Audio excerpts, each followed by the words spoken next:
महाराज जी, क्या नाम जप करते हुए धन और मोक्ष दोनों की इच्छा रखना उचित है? अगर जरूरत धन की है तो इच्छा तो बनी ही रहेगी, और धन की इच्छा रखकर भक्ति करना भी भगवान की भक्ति है, क्योंकि भगवान ने 4 प्रकार के भक्त बताए हैं। आर्त, अर्थार्थी, जिज्ञासु और ज्ञानी।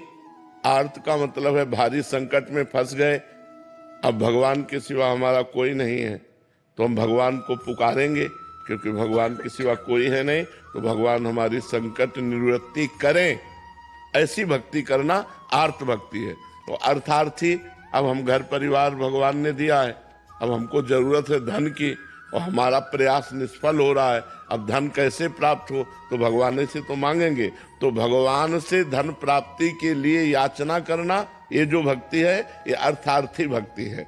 और भगवान को जानना, भगवान को जानने के लिए भगवान से प्रार्थना करना कि आप मुझे अपना परिचय दो, अपने तत्व का ज्ञान दो, इसे जिज्ञासु भक्त कहते हैं। और जो भगवान को प्राप्त हो गया है उसे ज्ञानी भक्त कहते हैं। 4 प्रकार के भक्त बताए, आर्त, अर्थार्थी, जिज्ञासु और ज्ञानी। तो धन प्राप्ति करना भगवान से केवल, ये भी भक्ति का स्वरूप है। और भगवान ने कहा सुकृति ना, कोई पुण्यवान पुरुष ही ऐसा सोच सकता है कि मैं भगवान से धन मांगूंगा, क्योंकि संसार से चाह तो सब करते हैं, लेकिन केवल भगवान से चाह, ये भी भक्ति है। और भगवान की प्राप्ति भी हो जाएगी, धन की भी पूर्ति हो जाएगी और भगवान की भी प्राप्ति हो जाएगी। छोटा सा इसमें डाउट था कि जैसे नाम जप में ना राधा नाम सुनने में अच्छा लगता है और मुख से राम नाम प्रिय लगता है, तो दोनों कोई बात नहीं। गुरु आप ही को माना हुआ है जी, क्या जपूं आप बता दें। राम राम जपो, राधा राधा सुनो, हमारे लिए कोई व्रत नहीं, हमारे लिए कोई परहेज नहीं। तुम शिव शिव जपो, राधा राधा जपो, राम राम जपो, भैरव भैरव जपो, काली काली जपो, भगवान का भजन करो। हमारा मेन उद्देश्य है पाप आचरण छोड़ो, गंदी बातें छोड़ो, भगवान का भजन करो। तुम्हें जो प्रिय है, राम कृष्ण हरि राधा, जो प्रिय लगे वो जपो, तुम्हारा मंगल होगा। हमारा उद्देश्य तुम्हारा मंगल करना है। मंगल भवन भगवान का सब नाम मंगल करने में समान सामर्थ्य रखता है, खूब जपो। कुलदीप शर्मा जी। राधे राधे। राधे राधे महाराज जी। महाराज जी, मैं स्वयं के भीतर अहंकारी रूपी मैं को खत्म अथवा मिटाना चाहता हूँ, परंतु जो मिटाना चाहता हूँ वो भी तो मैं ही है। इस नहीं, 2 प्रकार के मैं हैं, अभी उस मैं के विभाग को नहीं समझ पा रहे। एक शुद्ध, किसका प्रश्न है? एक शुद्ध ब्रह्ममय है जिसे तुम्हारी ताकत ही नहीं मिटा सको, वो ब्रह्ममय मैं। और एक अंतःकरण में मैं है, मैं वो मिटाया जाता है जिसके साथ कुछ लगा होता है, जैसे विद्वान, धनवान, जो भी मैं के साथ लगा है वो तो मिटाया जा सकता है। और जिस मैं के साथ कुछ लगा नहीं है, केवल मैं, वो मैं शुद्ध ब्रह्म है, उसे मिटाने की जरूरत ही नहीं, वो ब्रह्माकार वृत्ति है। जो मैं है वो ब्रह्म है, मैं के साथ जो लगा है उसे अभिमान कहते हैं, उसे हटाना है। मैं के साथ जो जुड़ गया ना, वो हटाना है।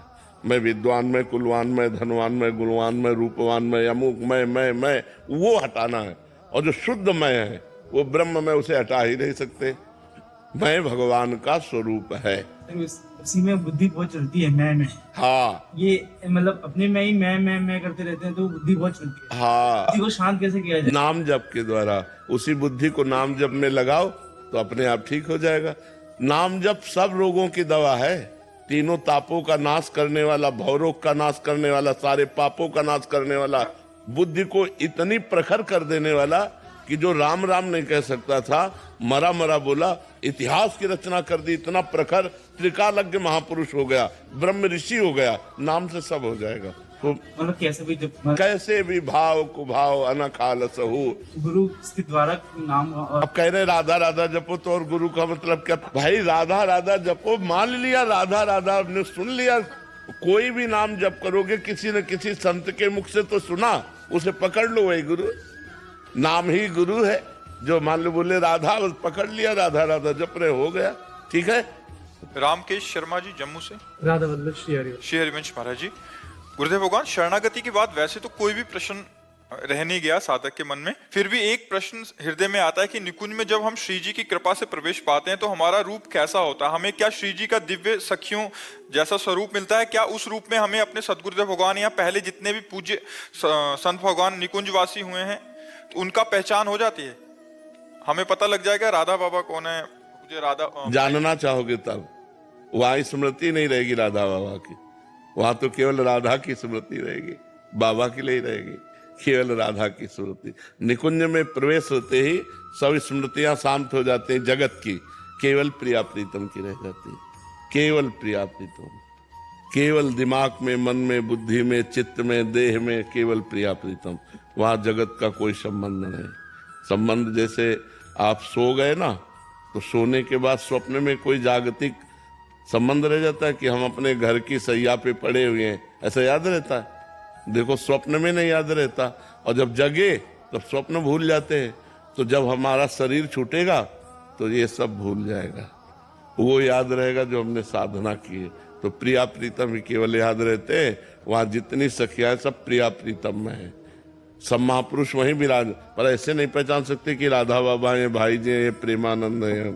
ये सब नाम जागतिक है, जागतिक रूप और नाम यही नष्ट हो जाता है, वो तो सच्चिदानंद में रूप में प्रवेश पाते हैं।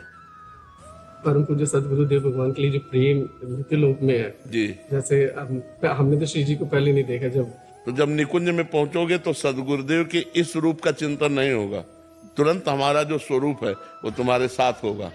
तो जैसे तुम इस रूप में पार्थिव शरीर के संग हो, सामने बैठे हो, ऐसे उस रूप में देखोगे मेरे गुरुदेव सहचरी स्वरूप में विराजमान।